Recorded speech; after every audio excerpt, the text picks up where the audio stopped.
નમસ્કાર મિત્રો, દેશ દુનિયાના તાજા મોટા સમાચારમાં આપનું સ્વાગત છે અને આજના તાજા સમાચાર મેળવવા માટે વિડીયોને અંત સુધી જોતા રહો અને આવા દરરોજના સમાચાર મેળવવા માટે વિડીયોને એક લાઈક કરી ચેનલને સબસ્ક્રાઇબ કરવાનું ના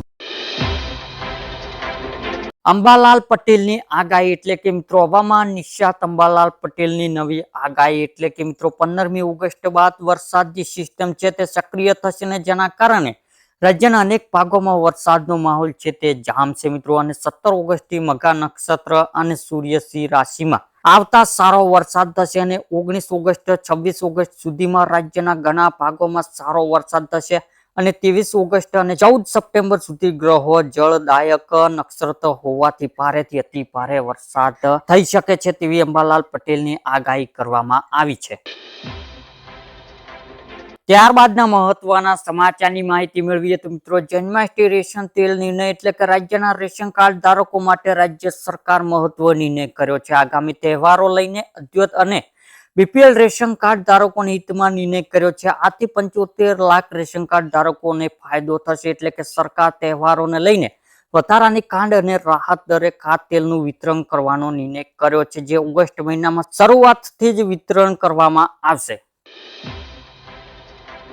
ત્યારબાદના મહત્વના સમાચારની માહિતી મેળવીએ તો મિત્રો રેશન કાર્ડ બંધ નવો કેન્દ્ર આદેશ એટલે કે 6 મહિનાનું રાશ લેનારાઓને રેશન કાર્ડ બંધ કરવામાં આવશે। ઘરે ઘરે જઈને તપાસ હાથ ધરાશે। પહેલા 3 મહિનાનું જે રેશન લેવા નથી આવ્યા તેમને ઘરે જઈને કેવાયસી અને પાત્રતા નક્કી કરી લાભ આપવામાં આવશે। દર 5 વર્ષ કેવાયસી કરવાનો નિર્ણય લીધો છે અને 6 મહિના સુધી અનાજ લેવા નહીં જાય એમનું આપમેળે અનાજ મળતું બંધ કરવામાં આવશે।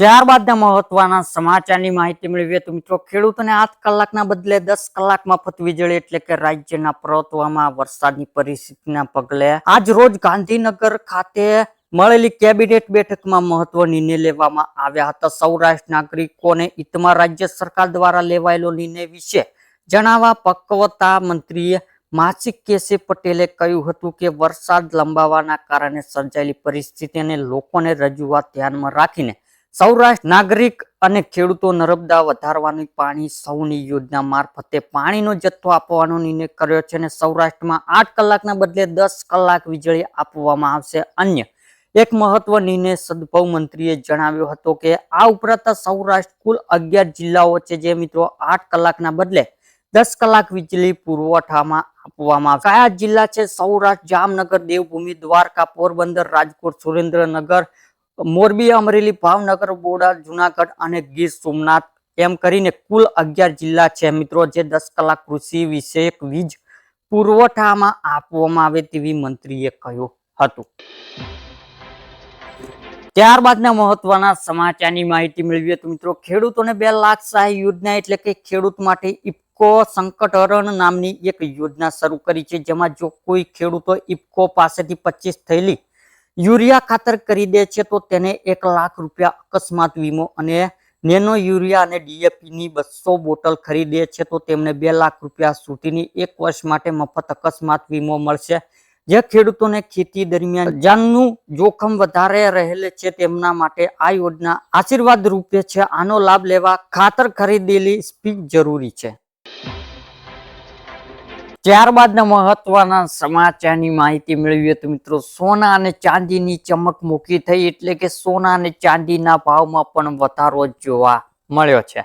આજે 24 કેરેટ સોનું 230 રૂપિયા વધીને 1,03,97 રૂપિયા પ્રતિ 10 ગ્રામ થયું છે, જ્યારે 22 કેરેટ સોનું 10 ગ્રામ દીઠ 51,964 રૂપિયા પર પહોંચી ગયું છે। ચાંદી આજે 528 રૂપિયા ઉછાળો સાથે 1,12,428 રૂપિયા પ્રતિ કિલોગ્રામ પર પહોંચી ગયું છે। સોમવારે પણ આ કિંમત ધાતુઓના ભાવ તીવ્ર વધારો થયો હતો। ત્યારબાદના મહત્વના સમાચારની માહિતી મેળવીએ તો મિત્રો ખેડૂતોને જલસો 36,000 રૂપિયાની સહાય એટલે કે પીએમ કિસાન યોજના સાથે જોડાયેલા ખેડૂત 18 થી 40 વર્ષ ઉંમર વચ્ચે પીએમ કિસાન માનધન પેન્શન યોજનામાં નોંધણી કરાવવી પડશે। આમ તો 60 વર્ષની ઉંમર પછી તમને દર મહિને 3,000 રૂપિયા એટલે કે દર વર્ષ 36,000 રૂપિયાનું પેન્શન મળશે। નોંધણી માટે કોઈ અલગ દસ્તાવેજ જરૂર નથી। આખી પ્રક્રિયા ખૂબ જ સરળ છે। ત્યારબાદના મહત્વના સમાચારની માહિતી મેળવીએ તો મિત્રો ખેડૂતોને આવક તો ન વધી પણ ખેડૂત માટે ચિંતાજનક સમાચાર સામે આવ્યા છે, એટલે કે કારણ કે ઇફકો દ્વારા એમપીકે ખાતરના ભાવ પ્રતિ 50 કિલો ગુણ દીઠ 130 રૂપિયાનો વધારો કરવામાં આવ્યો છે. આ ભાવ વધારો પડેલી જુલાઈ 2025 થી ખરીદવામાં આવેલું ખાતર પર લાગુ પડશે. આ નિર્ણયના કારણે એમપીકે ખાતરના 50 કિલો એક ગુણી ખેડૂતોને 1720 ના બદલે 1850 માં પડશે, જેનાથી કૃષિ ખર્ચનો વધારો થવાની શક્યતાઓ છે. ત્યારબાદ મહત્વના સમાચારની માહિતી મેળવીએ તો મિત્રો, ગુજરાત સરકારની મોટી જાહેરાત, ખેડૂતોના ખાતામાં આવશે 5000 રૂપિયાની સહાય અને 75% સબસિડી. જાણો કોને મળશે આ લાભ. એટલે કે ગુજરાત સરકાર દ્વારા રાજ્યને રાસાયણિક મુક્ત બનાવવા માટે અને પ્રાકૃતિક તેમજ સેન્ટ્રલ ખેતી વેગ આપવા માટે એક નવી પહેલી શરૂ કરવામાં આવી છે. આ યોજના હેઠળ જે ખેડૂતો પોતાનું સેન્ટ્રિક ખેતી પેદાશોના સર્ટિફિકેશન કરાવે છે તેમને ખર્ચના 75% સુધી સબસિડી મળશે. આ ઉપરાંત આવા ખેડૂતોને વાર્ષિક ધોરણે પ્રતિ હેક્ટર 5000 રૂપિયાની ઇનપુટ સહાય પણ આપવામાં આવશે. ત્યારબાદના મહત્વના સમાચારની માહિતી મેળવીએ તો મિત્રો, પાક નુકસાન સહાય જાહેર, એટલે કે રાજ્યના ખેડૂત માટે ખુશીના સમાચાર સામે આવ્યા છે. રાજ્ય સરકાર કમોસમી વરસાદથી ખેડૂતોને થયેલું નુકસાન માટે રાહત પેકેજ જાહેરાત કરી છે. ઓક્ટોબર 2024 થયેલું નુકસાન માટે સરકાર રાહત પેકેજ જાહેરાત કરી છે, જે અંતર્ગત કપાસનું વાવેતર થયેલું નુકસાનની સહાય ખેડૂતોને ચૂકવવામાં આવશે.